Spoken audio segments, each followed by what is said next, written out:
Hello and welcome to Main's Gains. My name is Christian Quartermain and I am a qualified personal trainer. Alongside this, I am also studying a master's degree in nutrition and dietetics at the University of Nottingham, where I am at the moment a student dietitian. I am here to bring you the latest and most up-to-date videos on nutritional information as well as workout programs and how you can implement this information to optimize getting the results from your training goals. With that all said, let's jump into today's video. Today we are continuing with Metabolic Mondays, and in this series we have been looking at key organs and their relationship with energy metabolism. In this video particularly today we are looking at part 2 on skeletal muscle. Just to give yourselves a reminder of the contents on this video, last week we looked at what and where is skeletal muscle. Followed by this, we looked at the skeletal muscle's role in metabolism. Now that you have gained some new information, we are going to apply some of that information on the impact this skeletal muscle then has on your body utilizing substrates, brackets food. And then finally, I will give you a direct approach to how you can apply some of this information to your gym goals, fitness goals, training goals, or overall health goals. The impact this has on your body utilizing substrates, brackets food. Last week we looked at skeletal muscle's role in metabolism.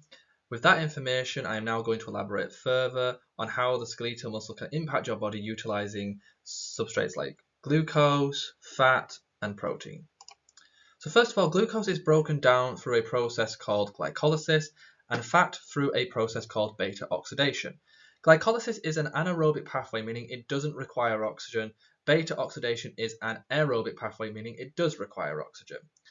Starting with glucose. Glucose is stored in your muscles in the form of glycogen. For us to use that glycogen to generate ATP, and in the last video I discussed that ATP is the energy molecule that is responsible for us generating movement and contractions. For glucose, for the glycogen to get to that point, first of all, glycogen has to be broken down and converted back into glucose. It does this by going through a pathway called glycogenolysis, which is a series of reactions, and eventually the glycogen stored will be converted back into glucose. Once it is in the form of glucose, that glucose can be broken down further, and it goes through a reaction pathway called glycolysis. One molecule of glucose going through glycolysis creates two molecules of a molecule called pyruvate. Through this reaction pathway, ATP is generated. Not a lot, quite a small amount relative to if glucose goes through further reactions, aerobic reactions, to generate more ATP. Through glycolysis, a couple of molecules of ATP are generated.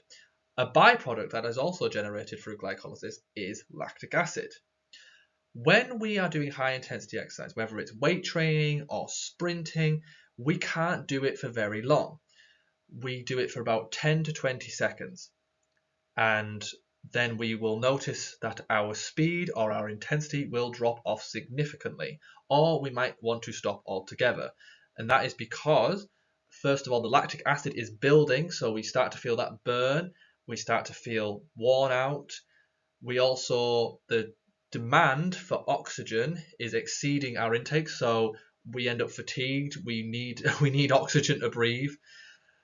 And finally, we're not getting much ATP to generate that movement in the first place. So these are reasons why it doesn't last very long when we do anaerobic exercise. Once that glucose molecule has gone through glycolysis and created two pyruvate molecules, those two pyruvate molecules can go through further reaction pathways and they will generate a lot of ATP. These reaction pathways are aerobic reaction pathways.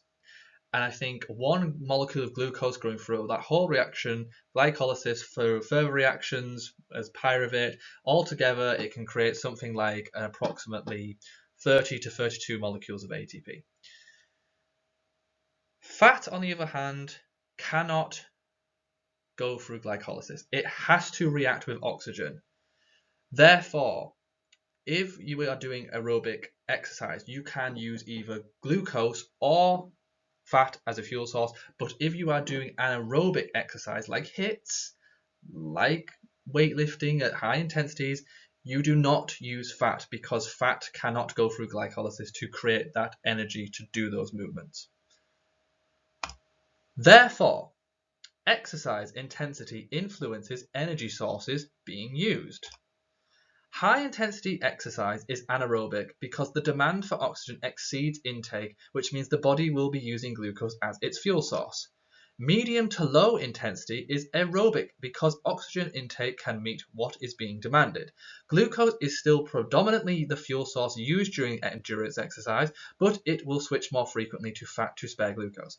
So if we're looking at aerobic activity, your body will still use glucose predominantly, especially at the beginning, because our most efficient fuel source is glucose. One molecule of glucose going through aerobic metabolic pathways will be broken down and create ATP. I'm getting carried away. One molecule of glucose can create more ATP than one molecule of fat. When we have trained for about half an hour, let's say we're doing a jog, if you're jogging for like an hour, after about half an hour, you will start to deplete your glycogen stores. And your body will think, okay, I need to swap into my fat reserves. And it does this because glucose is used for many different things. It is used to fuel your brain, it's used to fuel other organs. It's not just there to fuel your exercise and your skeletal muscle. So because glucose is limited as a fuel source, we will switch to fat because we have a lot more adipose tissue, we have a lot more fat stored in abundance compared to glucose.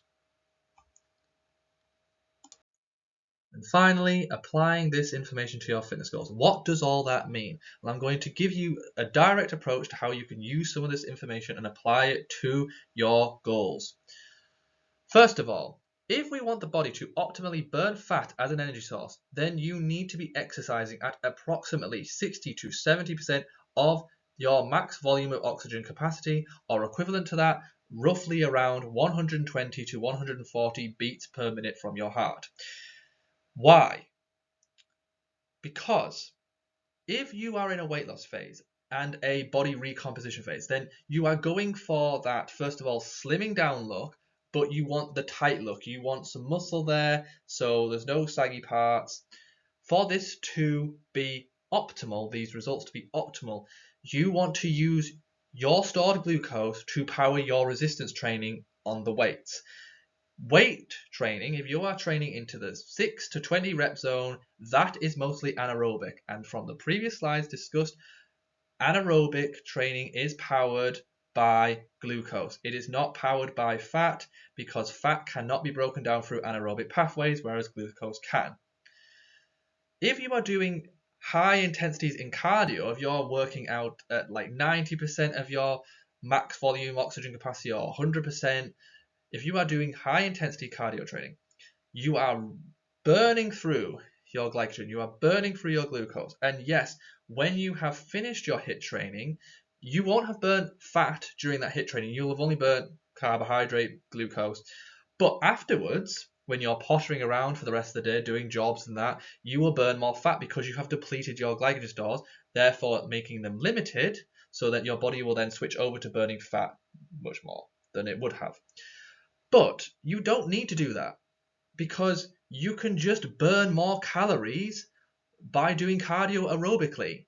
And in that way, you are saving your glycogen, you are saving your glucose to power your workouts on the weights, and therefore you're giving your muscles the best resistance, because if you start trying to weight train without enough glucose, then you aren't going to be able to train as well. And if you aren't getting as good of a stimulus, then you are limiting the stimulus to either build muscle or maintain muscle. And if you're in a weight loss phase, you are most likely trying to maintain rather than build muscle. If you are a complete beginner, you can build muscle and lose fat at the same time. If you're more advanced, it's more about maintaining the muscle that you have built up.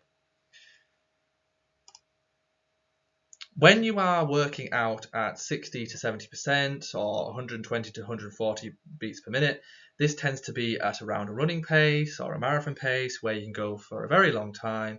There are alternatives to running, for example, other cardio machines or incline walking. You could work out at lower intensities, which would reduce fatigue even more, but the only problem with that is if you start working at a very low intensity, let's say all your cardio is coming from walking, that's great. You are going to burn a lot of fat from walking, but you don't burn a lot of calories in a given amount of time just by walking. For example, if you're running for an hour, you're going to burn a ton more calories than you would walking for an hour.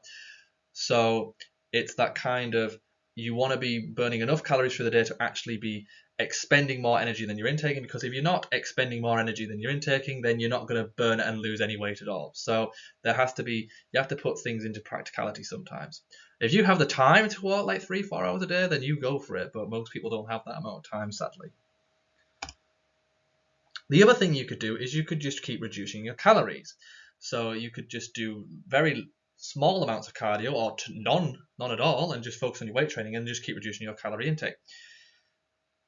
The pros and cons of this are, the pros are then you are limiting fatigue again from the cardio, but if you reduce your calories too low, then you become malnourished in certain vitamins and minerals, or even certain macronutrients. And also certain, you might feel hungrier, you'll feel more miserable. It depends.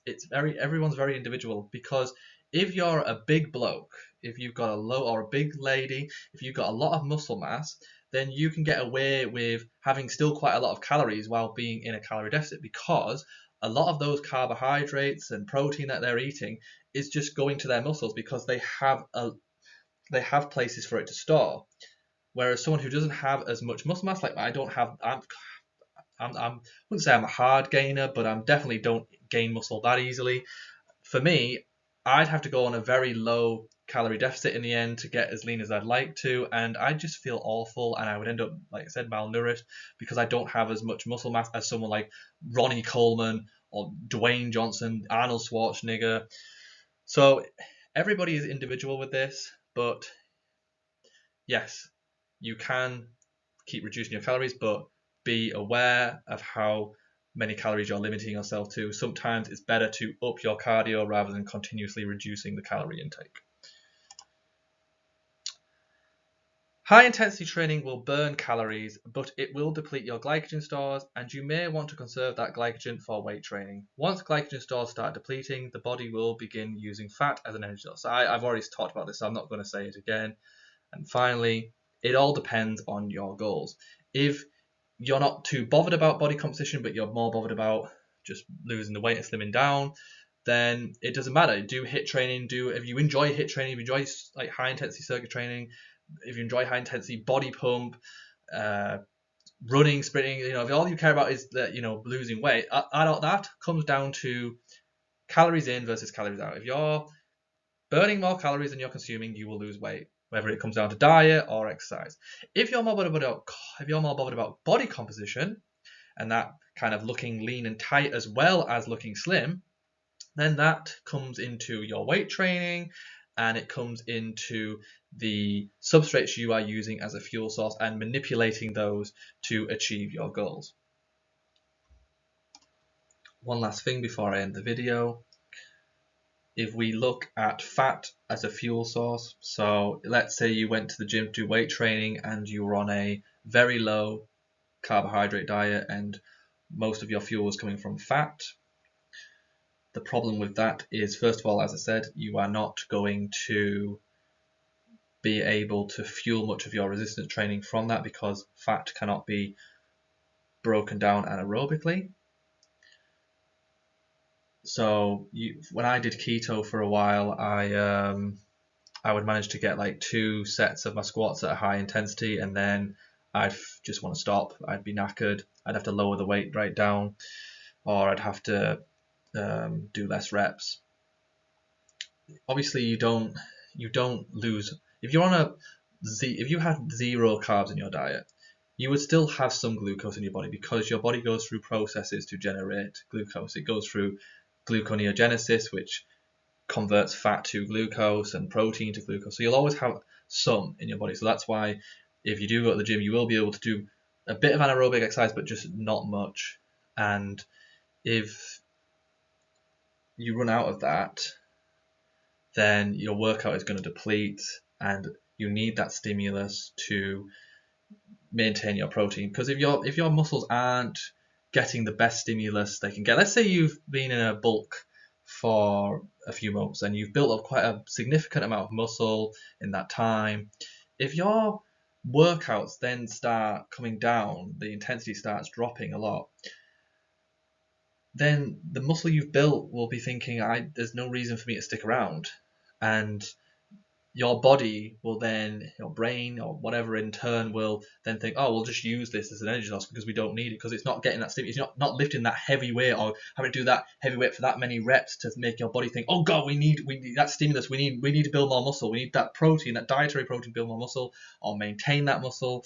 So it's very important that you do still get a strong stimulus from your workouts, that you don't just do, you're building your muscle phase, your hypertrophic phase, and then jump into a weightless phase and then just start bombing the cardio and neglecting the weights. No, prioritize your weight training, limit the cardio, include more cardio as you struggle to burn more weight on the deficit.